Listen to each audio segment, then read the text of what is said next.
Hello, this is Dr. Eck from Bonita Dental Care and Marco Dental Care. Today we're going to discuss TMJ and what exactly is TMJ and what you should expect at your TMJ consult. TMJ is actually not that difficult to treat. When we say TMJ, saying TMJ is like saying knee, hip, elbow. It's just the name of your jaw joint, which is right in front of your ear. If we look at a model of a TMJ joint,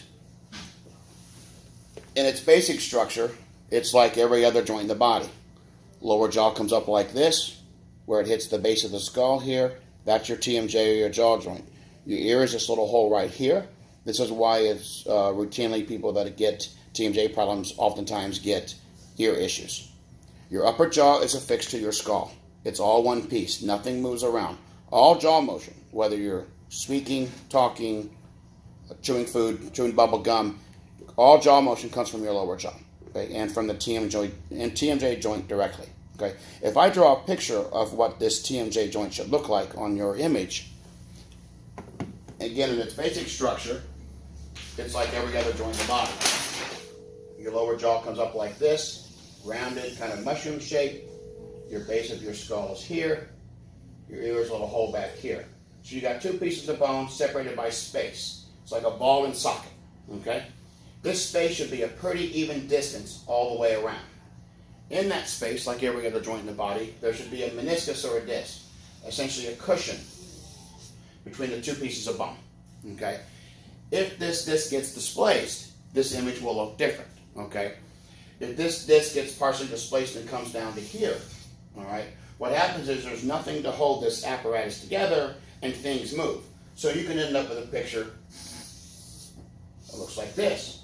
Narrow space, wider space. You can end up with a picture that looks normal if the disc recaptures. Okay? So if you get popping or clicking, what that is this disc, in orthopedics they call it recapturing. This disc will pop back up here in between the two pieces of bone as you open either wide enough or a certain direction, and that's the popping or clicking that you get. A lot of people with TMJ issues say, well, my jaw used to pop and click, and now it doesn't, so they think it got better. It actually got worse, because what happens is, if the disc gets far enough down, you won't be able to recapture and you won't get popping or clicking, okay? And that picture would look a little different. So the jaw would be here, but look at the joint space. Base of your skull's there, and you get a much reduced joint space, okay? But that means the disc is way down here, and it can never recapture, okay? Now, in orthopedics with hips and knees, they have a phenomenon called buttressing. So if the bone becomes close to bone against bone, the body will adapt, the body will change, okay? And you'll start to see bone laid down and bone changing like this, okay? Now you'll start to see what looks like a little bird beak here. So if you've ever seen an image of your TMJ and you have that, that's what it's from. It's because you're close to bone against bone, where you are bone against bone, in which case that will cause a change in the bone, okay? What we're ultimately trying to do when we treat TMJ is to avoid surgical procedures, okay? And most of the time, that can be done. Most of the time, if you fix the bite. And the analogy that I use is, if a guy's a 389-pound linebacker in college, he gets out of college, he stays 389 pounds. When he's in his 60s, he's probably replacing his knees, right? The body can only take that for so long. Well, if you have a bad bite, your body can only take that for so long, and your TMJ joints start to wear down, okay? The nature of your bite is very simple. I'm going to demonstrate this with a type-it-out model. So when you bite down, all of your teeth should hit all the way around. The most important teeth are your 6 front teeth, okay? Your canines being the most important, the eye teeth. When you bite down, it should hit just like all your other teeth. Most importantly, as your jaw moves, and it doesn't matter again whether you're grinding your teeth, chewing bubble gum, chewing food, as your jaw moves, those eye teeth should guide off each other, okay, and continue to touch each other. And most importantly, what that's supposed to do is make all your other teeth separate, okay? The reason why this is important is because if your teeth don't separate like they're supposed to, that's what triggers the muscles, the headaches, the migraines, the soreness in the joint, the ear problems, okay? I'm going to demonstrate this with a simple pen. If you bite down and clench on your back teeth and feel up here, you'll feel this muscle flex. If you put something between your front teeth, a pen, your finger, anything, Now the back teeth can't touch, right? So if I grind on this pin with no back teeth touching, I don't feel this muscle. If I take this out and bite, as soon as my back teeth touch, this muscle activates. This is why Mother Nature has designed our bite the way it is. Our 6 front teeth have no nerve innervations to these muscles, okay?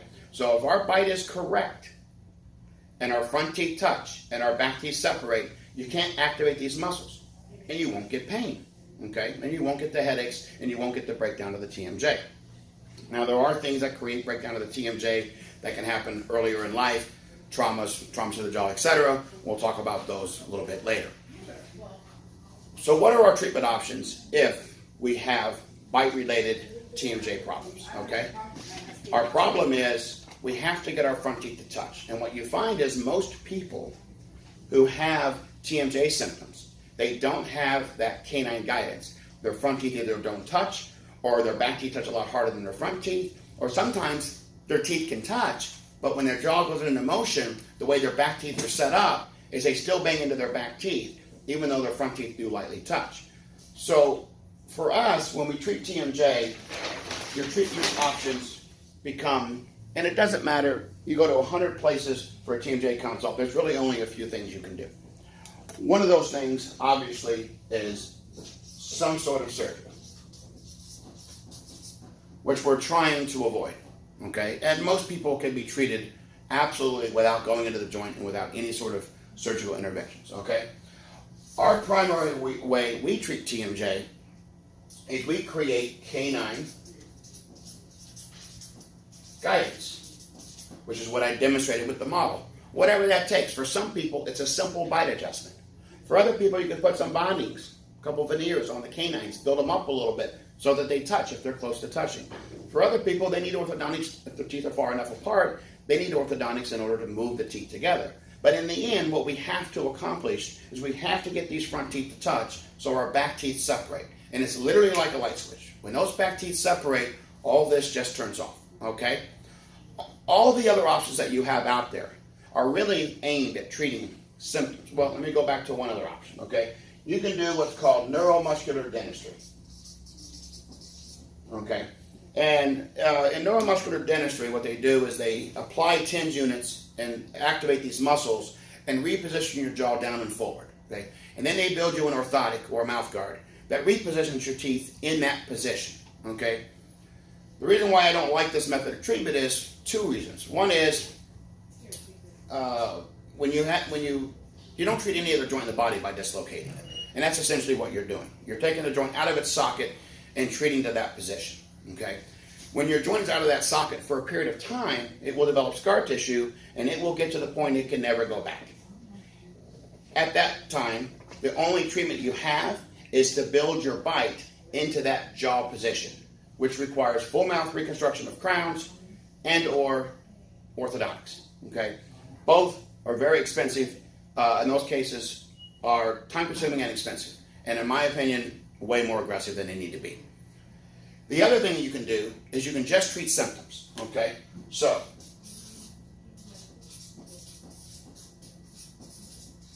I can treat the symptoms, okay, and make you feel better by doing Botox injections into your muscles, doing steroid injections into the joint, making a mouth guard, okay? Notice a mouth guard falls under treating symptoms. It fixes no problems.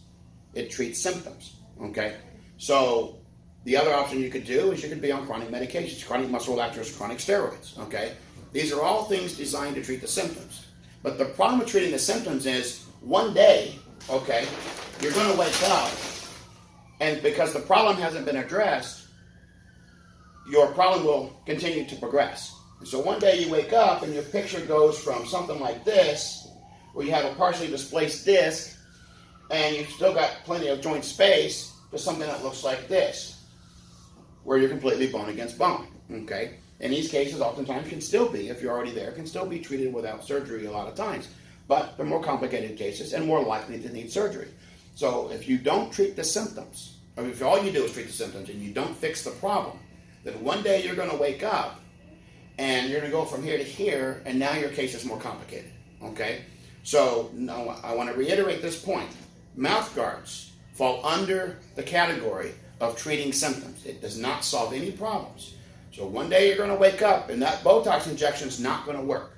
That medication is going to have to be increased in strength to the point it doesn't work anymore. Okay? The mouth guard won't work anymore. Okay? You work for 10 years and all of a sudden it doesn't work. That's because your problem has progressed because all you've done is treat symptoms. Okay? If you have any questions, go to our website, bonitadentalcare.com, or send us an email. We'll be happy to answer any questions. Thank you.